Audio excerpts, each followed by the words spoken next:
Okay. Hello, thank you for coming. Like, the numbers are dwindling, you're right. But it's nice to see everyone.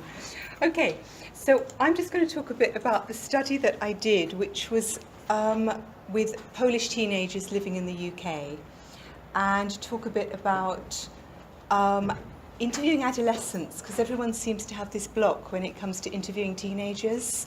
I had this from academics as well, who just looked at me and said, why are you doing that? How are you going to get them to talk? So it seemed something to talk about, that there is a certain way of dealing with them that perhaps is different from dealing with children or dealing with older people. So let me just give you a brief idea of what the study was. Basically, there's a lot of Polish migration to the UK, particularly after Poland joined the European Union in 2004. There's an increase in migration, and it's very often families with children. A lot of research had been done on the Poles themselves and the workers, but not very much had been done on the children. So I was like, okay, let's go and talk to them, because they're the ones who've been brought over with their parents with no say in the matter. And I was interested to know what was going on there. It was a linguistic study, so I was actually looking at questions of identity, ethnic identity, linguistic identity. But I also just wanted to know how they were dealing with what was going on with the country. This is pre-Brexit, but there was a lot of anti-Polish feeling going on, which there still is, and I was wondering how they were dealing with that, and how that was then impacting on their identity. So that's basically the overview of the study. I went for narrative inquiry because I'm a qualitative researcher anyway, and I like the idea of stories. Stories are very good for divulging identity or revealing identity. It's also, for me, what I call quite a relaxed way of doing it, because you can just chat to people and say, so tell me about when you came, tell me about this, tell me about that. So it created perhaps a better environment. It's also quite good dealing with adolescents, I found. I put up this idea of big and small stories, if anyone is interested in doing narrative. Basically, the theory behind it is that you have big stories which are your life-changing events, like tell me about migrating or tell me about starting at school.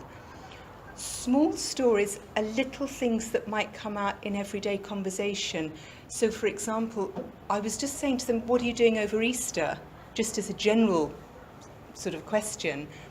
And one of the girls starts saying, oh, well, my grand's coming over, but we don't have a car because my dad's got the car because he doesn't live with us anymore. And there's a whole story in that about their parents' separation that she'd not even mentioned when she talked about something else. So it counted as a sort of small story within conversation. Anyway, that's your big and small stories. It was suggested I did a pilot study. It didn't happen for various logistical reasons, and I'll talk a bit about the impact that that had as well. Okay. Briefly, the fieldwork, I just did it. It wasn't a school-based study, but that's how I found the participants. So I did the interviews in these two schools. One was a state school, and one was a Polish Saturday school where they learn Polish language, history, things like that. I basically just had two major criteria. One was that they were born in Poland, so they had some memory of being there, and that they were secondary school age, which sort of covers adolescence. It also meant, linguistically, if they'd been born in Poland, they'd have been exposed to Polish from birth. And also, if they were at secondary school, they would have to operate in English. So it worked for both languages. They'd have had exposure and had to use both of them. So they were bilingual. There were 5 girls, 6 boys between the ages of 11 and 16. Ethical approval, I always like to put in there because everyone forgets the ethics, but I made sure everyone signed their forms, their parents signed forms, the school signed forms. And I then had 8-hour-long sessions with them. The first of those was an observation of the Polish class, the rest were interviews. Now that made only 7 hours of interviews with 11 participants, which isn't an awful lot, which was another challenge that I had to deal with. Sorry, Yeah. the last point, you said just you have 8 hours of interviews Yes. for the whole stuff. Yeah, there were actually 7 hours in the end. As I say, the first hour was actually an observation of the Polish class, so it was only 7 hours of interviews, which isn't a lot. It was a point that was raised at upgrade, but not actually in the Viva. So no one actually questioned it in the end, because I managed to get quite a lot out of them. This was the thing. This is just to give you an overview of a very, very general interview schedule that I had. And as you can see, these are quite open questions. So it's things like, can you give me some information about yourself? Can you tell me something about your family? Tell me about when you came to the UK. So I tried to keep them as open as possible. There were a few detailed questions like how old are you or what was the age, but generally the idea was just to let them talk about what had happened. Also with narrative, it prioritises the individual and his or her perception of reality, and so I wanted to see what was important to them. What were they going to tell me? An adult has got, you have your own experiences of migration or your own ideas. Sometimes what's important to the children is slightly different, which is why I kept it that open. I asked a bit about Poland. How often do you visit? Do you stay in touch with people? Again, I didn't want to assume they did. Some did stay in touch, some not so much. The last question really was the one that I tried not to make leading, again, something I'll talk about, which is the attitude to Polish people in the UK. I didn't want to go in there straight away and say, have people been nasty to you then? So I tried to phrase it. It actually came out quite awkwardly. What do you think English people think of Polish people? But then I used some prompts as well with newspaper headlines to see what that, if it provoked anything, and it did. So these were the possible challenges. I mean, there were several, but these were the main ones. Lack of pilot study, which again was mentioned at various points, but it just didn't happen. I had a very limited time. 7 hours is not a lot. So 2 main questions was how to get the trust, because we're taught that trust is very important in interviews, and also how to get enough data, because if they weren't going to talk, I wasn't going to get very much. The idea is that adolescents don't want to talk to you, so I was going to have 7 hours of silence, and also how to avoid those leading questions. So those were the main concerns, as well as all the other bits and pieces that we're always worried about, like technology and collecting it and all of that. Drawing on the literature, this is what I did. So I actually organised the interview sessions so that I had different blocks at each of the schools. I had the 2 schools then. One was a state school and one was the Polish school. The Polish school was quite resistant, so I was only going to get a couple of sessions there. There was a delay with consent forms, which is why I couldn't do the pilot there. At the state school, the teacher who was facilitating went on maternity leave halfway through the fieldwork, which caused some sleepless nights for me, possibly for her, but I was worried in case she didn't come back and I couldn't carry on. So what I did in the end is I did 3 sessions at the state school. She went off on maternity leave. I did the interviews at the Polish school. She came back after Easter and I did 3 more sessions there. So I ended up making it sound very organised of having 3 blocks of interview data. The advantage was that I actually could transcribe in the middle, and also I used the experiences for one, what worked in one, what worked with the next one, so it was almost like a pilot all the way through, and I just drew on that and hoped it would come together at the end. The point about sensitive issues and trust, there's quite a lot of work on this. I actually had a look at some of the literature on interviewing for medical problems, because you're really talking about some very delicate issues here, and how do you build up that sort of rapport when you can talk about someone with cancer or someone with some very personal issue. And that was quite interesting literature to look at. One suggestion was that group interviews are quite nice, because the more dominant people will say things and the slightly quieter people will think, oh, it's okay to talk about that. So I used that as an initial. The first interview I did was basically the whole class. There were about 8 of them, and we all just compared stories and how old were you and how old were you, and it became sort of a question and answer session. I got to know some of them a little bit better, and I wasn't putting anyone on the spot.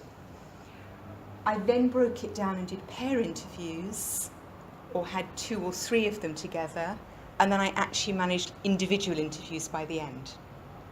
So that's the way that it seemed to work. I mean, there are disadvantages to this. I won't go into the details, but there are drawbacks of each of those. But that's how I managed to do the trust. We all did it together, and then we broke it down into smaller groups. I also kept the interview times quite short. Partly, I only had 7 hours, so I couldn't spend 1 hour per person. Also, it's suggested for younger participants that 10 minutes, quarter of an hour, is actually long enough, particularly if you're talking to someone who's 11 or 12. It's very, very different from talking to someone who's older. The 2 girls I saw at the Polish school here, we actually just did pair interviews for 50 minutes, but they were both 14, 15. It was a Saturday morning. We sat there in jeans and had a chat about things. So it was a slightly different setting. But the others, it was pretty much 10 minutes. Okay, that's great. I'll talk to you next week. And kept it quite light in that way. So again, it's an issue of trust. It wasn't like, you will be here for half an hour and I will get everything out of you. It was kept quite fluid. If I felt they'd had enough, it'd be like, okay, let's stop there. I'll ask someone else to come in. And so we did it that way. The other thing I tried to do, as I showed for the interview schedule, is I tried to keep the questions quite open rather than honing in too much. Occasionally on something they said, I might say, oh, last week you mentioned. But for the initial stages, it was very much open. I also did this thing, respond without offering an opinion, which is what I call it. There's a sort of mixed thing in the literature where you don't give a leading question, okay, granted. Also, how do you respond? Because if you say, oh, yes, then it's taken to be leading in some way. On the other hand, if you give no response, it's the most awkward thing for the interviewee, because you're talking to someone who's just going, silence. And it's not very encouraging. So I would try and find ways of going, I see, without trying to suggest, I agree, I don't agree, I'm shocked, I'm surprised. Very, very neutral, but some sort of response. Because I say, otherwise, you're having a conversation with someone. If there is no response, you're not likely to carry on. So I was trying to do that with them as well.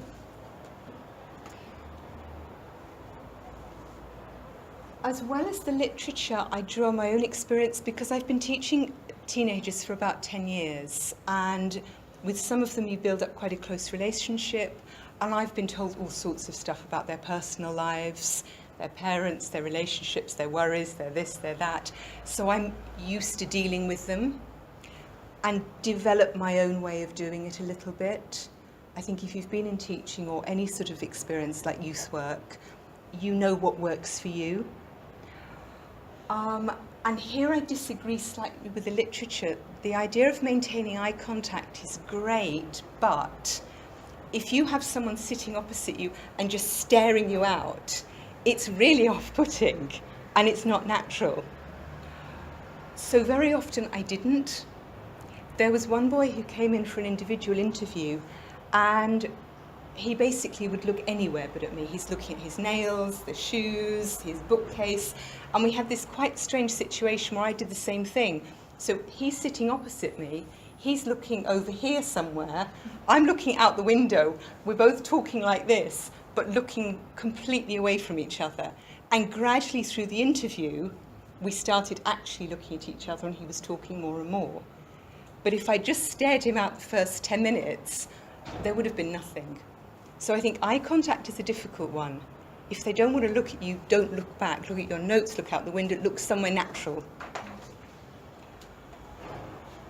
The second one to me is about a sense of space. Now, in this I'm fortunate. I'm not very tall, I'm not very broad, so I don't come in and take over their space. But even so, I'm very much aware of, if you want someone to talk, they need the physical space to do that. particularly teenagers who are all arms and legs anyway. So I'm very aware of not leaning forward. Again, you're crowding someone. To me, it's a question of sitting back. I also usually sit quite still rather than having things going on everywhere. So it's almost like I'm trying not to be there so they can just talk. And that's something I try and do. Again, it depends on the participant. If they're very lively, obviously you respond. But very often with the quieter ones, and again, particularly if you're dealing with something sensitive, I find the more quiet the atmosphere can be, the easier perhaps it is. As I say, it works for me. Different people have different ways, but that's what I found. Going on from that, I would say it's important to allow the participant the right not to speak. If they don't want to answer a question, they don't answer. And often, once you've allowed them not to give the answer, they may tell you later on. Again, I had a boy who he'd had quite a difficult life. He was born in Poland. He went to America with his mum, who'd split from his dad. They went to Sweden, they went to the UK, they lived somewhere else. It was a real mess. And he remembered a bit about America, but nothing about Sweden. I was like, tell me about Sweden. I don't remember anything. Nothing. That was all I could get. The last session, he was like, so when I was in Sweden, what we used to do... Aha, so you do remember. But because I'd given him 5 weeks of, okay, you don't remember, that's fine, suddenly he starts talking about it. So it's a question of sometimes just having to wait, or maybe he didn't remember, or maybe he didn't want to talk about it. He has the right not to. It sort of leads on to the next two. Direct questions, like I was saying earlier about the girl who suddenly says that her father is living away from the family. When I'd asked the question, what can you tell me about your family? She didn't even mention it. She told me about why they came and that her father found a job through his cousin and her mum moved in and it was all fine. They'd been separated for about 2 years and she'd never even mentioned it. And it was only in the question about what are you doing for Easter that it suddenly came out. So it's being aware of the little bits of chatter that somehow things slip out, whereas they won't in answer to a direct question. So this is what I mean by be patient. Even though I'm sitting there going, I have 7 hours, I'm not going to get much out of you, suddenly it's amazing what comes out in the last 2 sessions, I found, or what comes out here and there. And for my data, particularly because it was in 10-minute bursts, it was very much a question of, can I put what he said there with what he said there and what he said there, and now we've got a picture building up. And so that's how I worked through my data. Be prepared to listen is an obvious one, but it's amazing people often want to rush into interviews and get on to the next question, particularly if someone's not really answering the question you've set them and that you'd really like to know the answer to. Occasionally they'll go off on a tangent about something and then come back to it. Or in what you think is tangential, there's actually quite a lot. As I say, the first hour I had with them, I observed a Polish class, really just to get to know who they were and see what was going on. And they were doing a lesson on the environment and recycling. And I thought, I'm never going to use any of this because this really is quite irrelevant. But then halfway through, they start talking about practices on their grandfather's farm and what they do when they go back. And they're using the phrase, oh, at my place in Poland, we do this. I was like, hang on, so it's still your place, we're still in the present tense. This is telling me something about how you see it. So even in something that's relatively not connected, there's often something that you can find in there.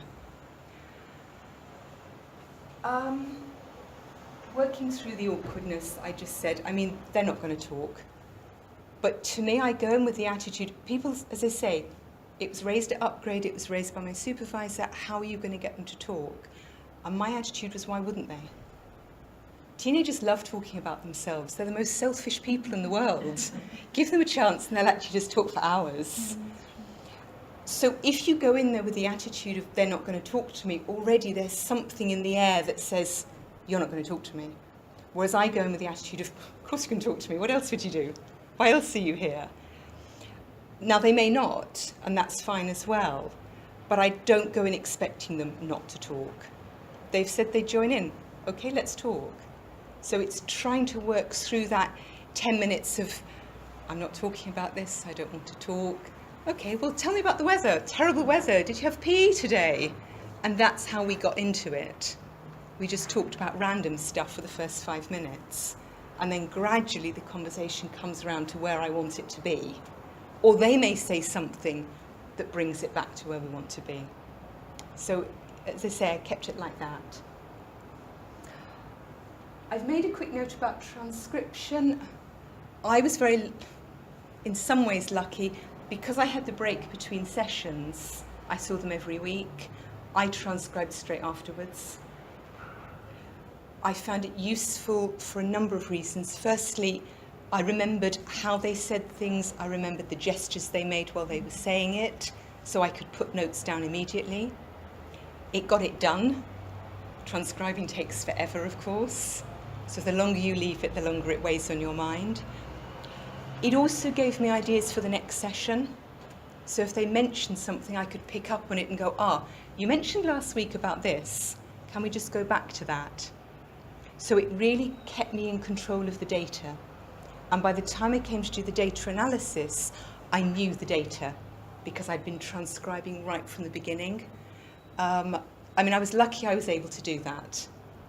But I sort of made myself, we had interviews on the Wednesday, Thursday, Friday, transcription days.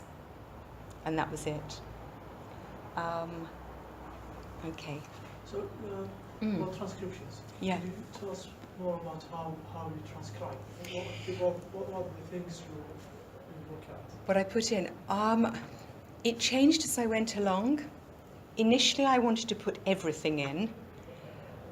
I didn't want everything, like they coughed, they ummed, they ahed, they scratched their head. And then I thought, do I need all of that? And basically, as I worked through the data analysis, I changed it slightly. But I did want the repetition. I did want the ums and ahs, because to me the pauses were quite significant.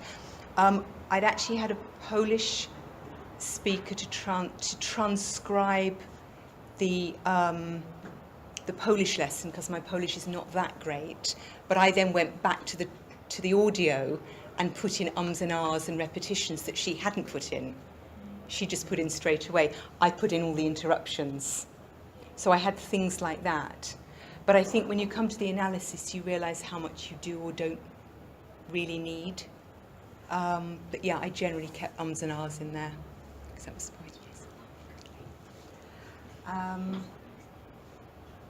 I put my own words in. Sometimes people don't do that. But to me, it was important to put my questions, because that had an impact. Also, if it was monosyllabic answers, we really needed my input. So, yeah, but the transcriptions change. For example, at one point, I wasn't sure whether to time the pauses, like 3-second pause, 5-second pause. And I thought, I'm not doing that close an analysis. I'm just going to go short pause, long pause. It wasn't as much of an issue as I thought it might have been. So that's what I mean by it changed slightly. But I kept the audio all the way through, so I could always go back and re-transcribe bits if I needed to, if that made sense. Okay. Just a few final comments just from what I picked up doing it. If you go in being nervous, my attitude is, well, the interviewee, particularly if they're teenagers, they're more nervous than you are. They're much more insecure than anybody else. So you've actually got the advantage here. So that's the way I sort of approached it. Also, they'd opted into the research. They could have said no. There was one boy in the class who said, no, I don't want to do this. So we left him out. So they didn't feel forced into it. So they are actually interested. It's not that they were there necessarily under duress. So it's like, well, if they're interested and I'm interested, this could be quite fun. That's sort of the way I tried to approach it. Be prepared, but also flexible, sort of goes without saying. I mean, what I ended up doing, because they didn't always turn up each week, is I actually, once I'd transcribed it, I then had a list of interview questions for each participant. So if this one turned up, I could ask this. If this one turned up, I could ask that. So each time I had about 7 pages of questions, one for each participant. But then if he or she didn't turn up, I didn't use it. Also enjoy it. If you look like you're not enjoying it, they're not going to enjoy it. And this is people's lives, this is people's stories, that's the way I saw it. So it should be something enjoyable, even if it's a difficult conversation. I mean, we ended up having conversations about bullying, about racism, about a number of issues that we touched on, and trying to just keep that light enough so that we could keep talking about it without detracting from the seriousness of it was something else that we did a little bit on. Now, in the end, as I say, I had the observation class in 7 hours, and I got 3 findings chapters out of that. So there was quite a lot. There was quite a lot in there. But I found it was, I mean, just going on a little bit to analysis, it was picking up on odd things they said. Again, particularly teenagers who they're not going to tell me everything, I've barely been there. But there were odd bits of but or maybe. There was one girl who said, so I was born in Poland and I've got a younger brother, but he was born in this country. And I was like, but? What's the but doing there for? Is there a difference between you and your brother? What's going on here? And so I took that and used it to look through the rest of her data to see where else she talked about this difference between herself and her brother. And there was actually a lot about his language use and her language use, which I perhaps wouldn't have picked up on. But I'd realised she got this but thing going on. There was like her and her brother and her parents. And so there was a distinction in the way that they were all using language.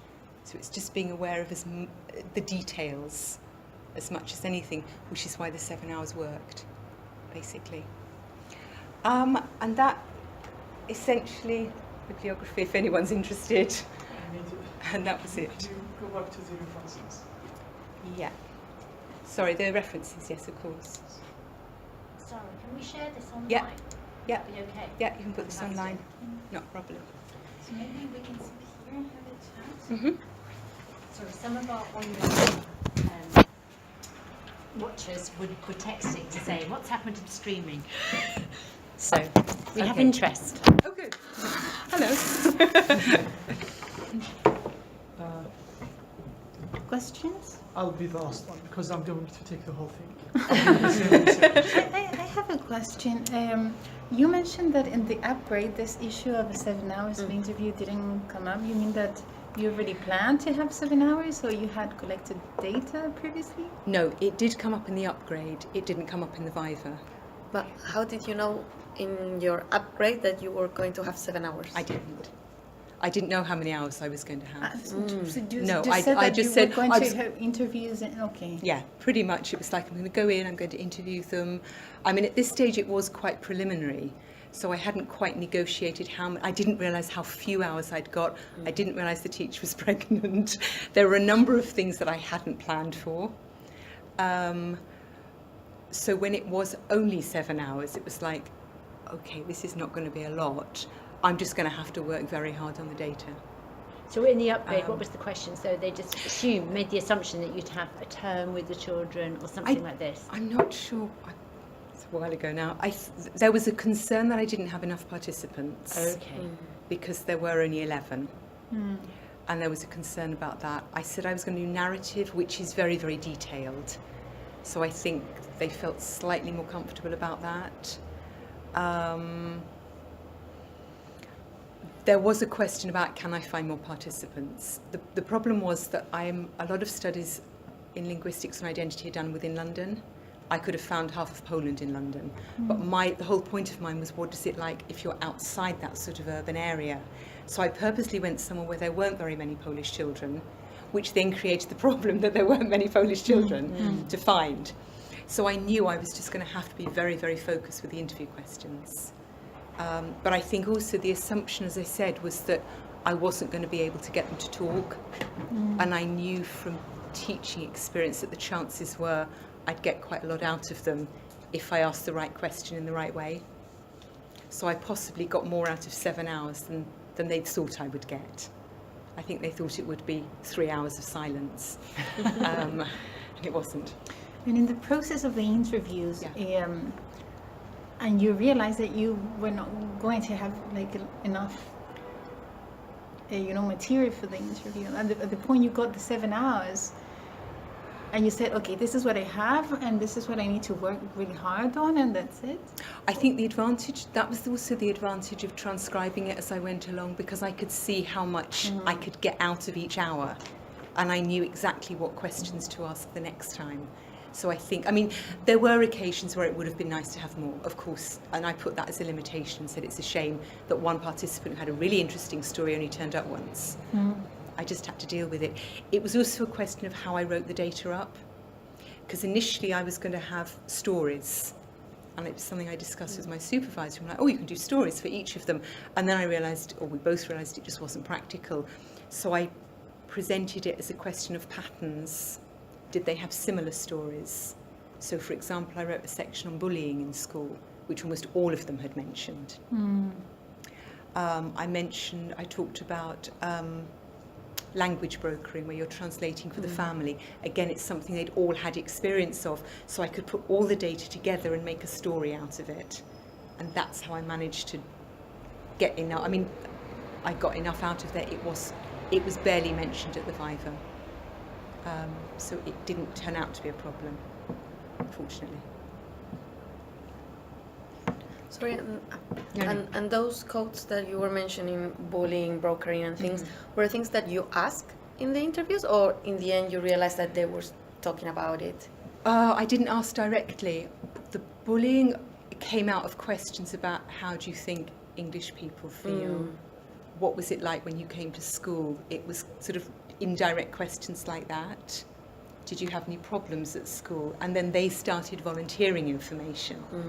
The same with the language brokering. I just said, I did actually ask, I said, do you translate for parents at all? And again, then that came out of it. The other thing I did do, which I actually didn't put up, is I also gave them a questionnaire to fill in with about half a dozen questions. They didn't write very much. But it was just for details like what age were you when you started learning English. So I had a little bit of biographical data to help as well, but not reams and reams of stuff, basically.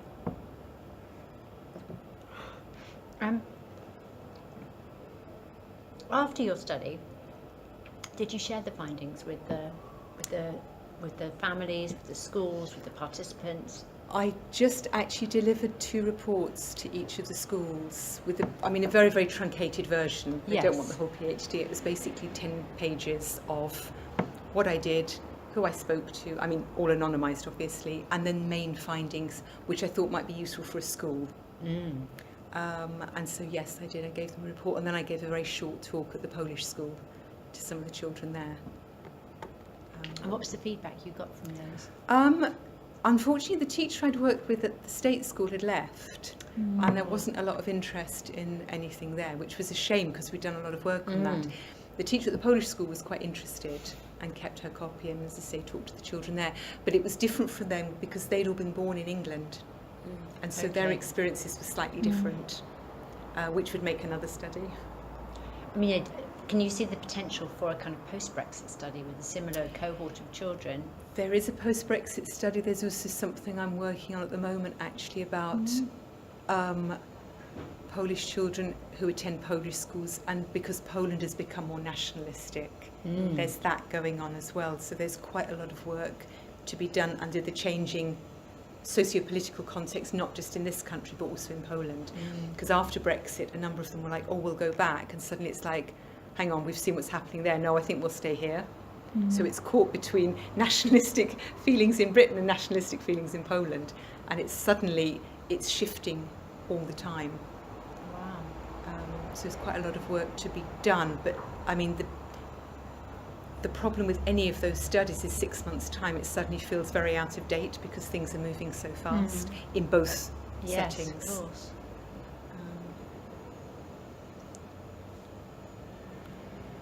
Yeah, so Okay, here we go. it's just first about the big and small stories. I'm trying to implement that. Still, I'm struggling with first small stories. Shall I label them small stories in Giorgio Coppola's sense, Yeah. or use the dilemma of my soul? So I'll get closer, or use Barkuzen. Barkuzen, do you know him? Yes. The Yes, Australian, I've heard I him. think. Yeah. The Barkuzen sense of small stories as short stories. So,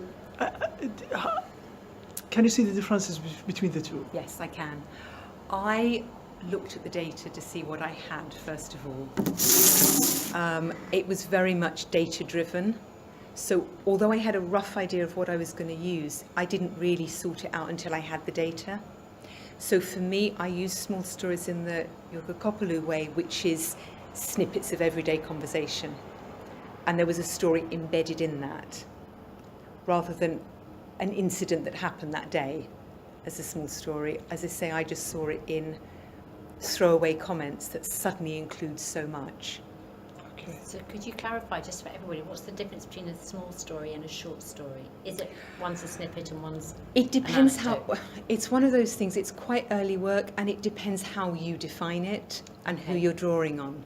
So I was just very clear who I was drawing on. So I draw on that idea of big stories as being life-changing. I mean, there are some narrative researchers who don't see any difference, and they're just stories, stop splitting hairs. Okay. So I think it's very much on where do you want to come down on this, and clarifying your own terms. So I clarified it as big story, life-changing episodes. Can't remember the reference, but there is one for that. And then small stories were snippets of conversation that came out in everyday interactions. Like, oh, we don't have the car because my dad lives separately.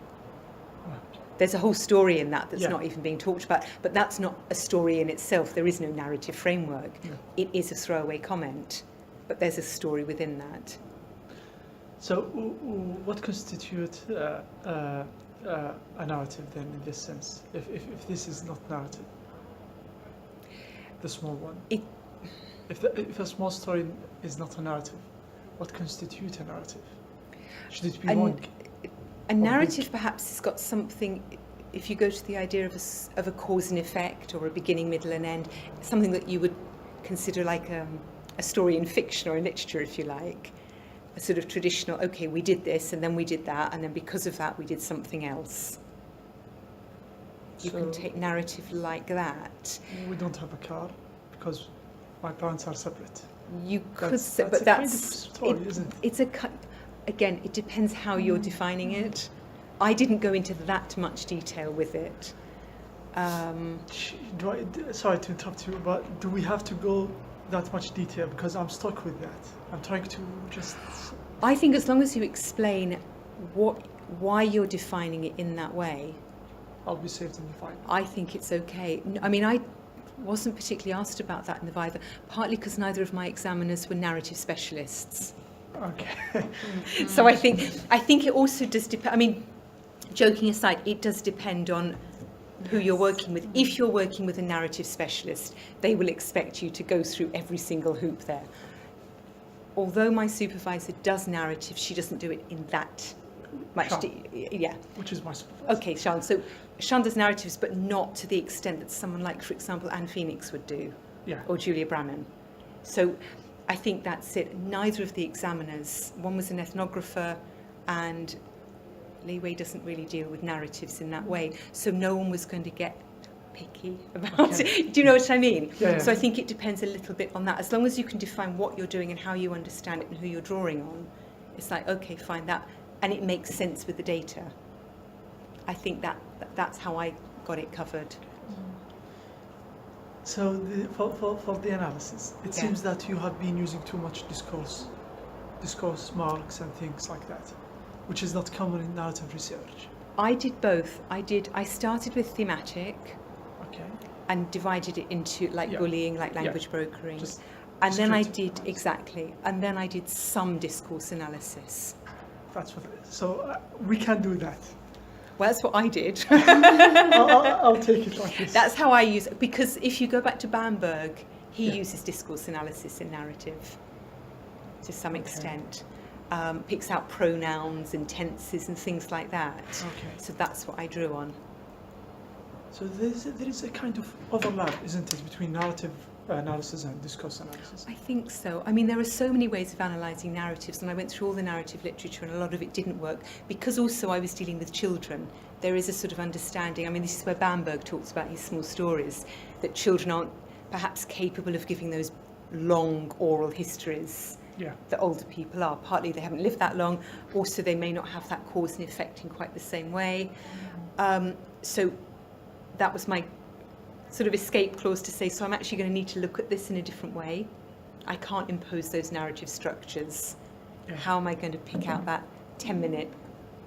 Yeah, which is not very sufficient, to be honest, because with narrative structures, people are shaping the narrative, not analysing it. That's the problem when it comes to narrative analysis. That's what I don't like about it. I think in narrative analysis, we shape the story, we mark it the way we want, while in discourse analysis, as you said, when themes like poly, it's their stories, and based on what they report, exactly, we make our claims. Yeah. So that's why I think that's how discourse. that's how I went. But as I say, I did thematic first. I used Cathy Reisman and had a look at thematic, and then I did discourse. So it was a bit of both put together. Interesting. Yeah. What's strange is when I was doing my fieldwork, and it's true, I've missed a lot because I didn't transcribe everything. I do have a short period of time when I was doing the fieldwork, so I didn't manage to do every interview transcribed before I finish before the next one.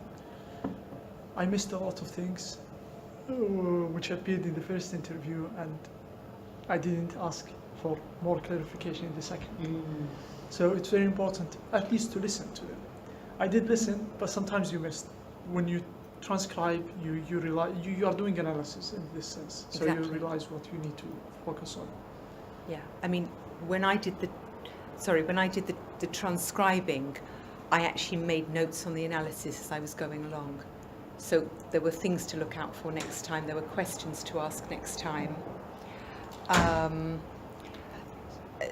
So as I say, that's also why the transcribing helped as I went along, because I could do a little bit of even thematic analysis as I went along. It's like, hang on, they mentioned brokering, they've mentioned, I could do something with this here. So I think that helped me do the analysis as well, and also deal with the fact there wasn't that much data. So yeah, for me it became quite necessary. I'm facing the same dilemma with the number of participants. Sorry to take you. No. That's fine. I'm facing that dilemma of having just 5 participants. Okay. But I do have 14 hours. What's that's like a lot of work. the difference in my participant is that sometimes I want them to stop talking. So I have that instance where my wife was calling me, saying, "You said it's gonna be 2 hours," and I left her for more than 5 hours, and he didn't want to stop. I stopped the recorder, but he wants to keep on talking. So I think it was an advantage, and I could have a huge amount of data. You have to stop somewhere. You have to stop. Yeah, I mean, I could have. The irony was my data collection actually stopped a month before Brexit, literally 4 weeks before the vote, which was really, really frustrating in retrospect. But I decided to stop there. It was like, it's half-term next week, half-term holiday for the schools. It's a natural break. So I'm going to stop there. And just, I've got enough. Yeah. I think that's it. And also, you go back to the research questions. Do I have enough to answer my research questions or to explore my research questions? And because I'd transcribed all the way along, I knew I'd got quite a lot to answer what I needed to answer. Did it change your research questions? That was exactly my Yes. question. I was thinking about that. My research questions were not finalised until about 3 months before the Viva. So we are Before fine then. submission. I mean, Honesty. okay. That's Honesty. Good. Yeah. No, Good being to hear honest, that. because Thank you. we just needed, I mean, the general research questions didn't change. I mean, in essence, no, they didn't. The exact wording of them Yeah. shifted Yeah. slightly. Because you end up having to hone them and just tweak them and just, so being completely honest, they got fine-tuned really just at the end. I mean, I talked about, in my upgrade, I'd ended up talking about anti-immigrant sentiment, and we suddenly realised that was really not the way to go. So it changed. I mean, I wish I'd kept a list of all the different research questions I had. So yes, they do end up being in the process What of being about written. theoretical framework? Were there any changes before the submission? I mean, I would say there were a lot of changes in the last 6 months. I mean, no, when I say a lot of changes, certain things that I'd written had to get thrown out, other things came in. You suddenly realise that there's a gap that you haven't really filled. For example, I wrote a whole thing mainly for myself on silence in interviews, because I was anticipating, okay, they're not going to be talking. I might need to say something about, are they silent because they don't want to talk, because it's a language issue, because they're nervous of the recorder. So I'd done all this reading and writing on silence. I didn't have any silences, so the whole thing just got put to one side. I think I may have mentioned one thing from there. So, but then that meant that I could write something else about, I think discourse analysis needed a bit more saying about it. So there was quite a lot of shifting around in the last 6 months. But that's because everything was together and you can suddenly see and go, actually, that section is too large, that needs building up, I need to rearrange the words a bit. I have a habit of overwriting though, so I'd got a lot that then needed cutting down. But it's a different style of working. We've got 5 minutes. How did you deal with in the bit of discourse analysis with the language issue? Because they were fluent, bilinguals. Did they code switch or things like that? Okay, so they all spoke fairly fluent English. I did offer them the opportunity to do it in Polish, but they didn't want to. They didn't code switch actually during the interviews at all. Their English was a little bit irregular in places, which I did comment on. Okay, so you were Yes, you I did identified mention those that. bits. Yeah, I did mention it and say this is a second language. And there were odd bits where it was slightly confusing. There was one boy who was burbling on about something. I had no idea what he was saying. But then I went back to the observation lesson and he'd done the same thing in Polish and no one could work out what he was saying. Okay. So it was like, okay, he does this generally. And you think you could recognize those bits that were like kind of awkward in English because Yes. you knew Polish? You think that it's related to your knowledge of the other language? I didn't go into it too much because my Polish is not that good and I didn't want to do that. There were odd bits that I picked up on that I know are what you might call Polish language mistakes. But then again, it could also have been because they were nervous. Right. So I mentioned all of those possibilities without doing too much linguistic analysis. See what I mean? Yeah. Do you have any questions? I have one. Yeah. So I don't want to take over here. When I was doing the descriptive analysis, as I described it at this stage, I came through an instance where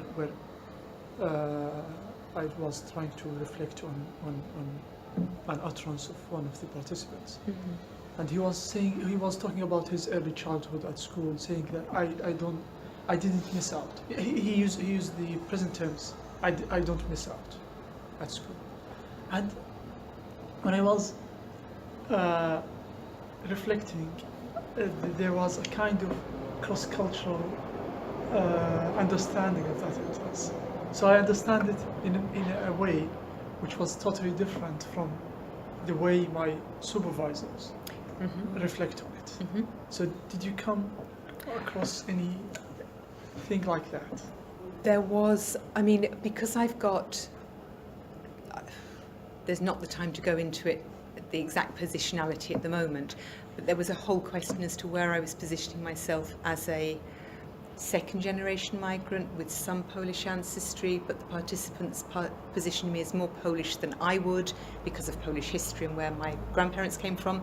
So there was certain things that I automatically picked up on.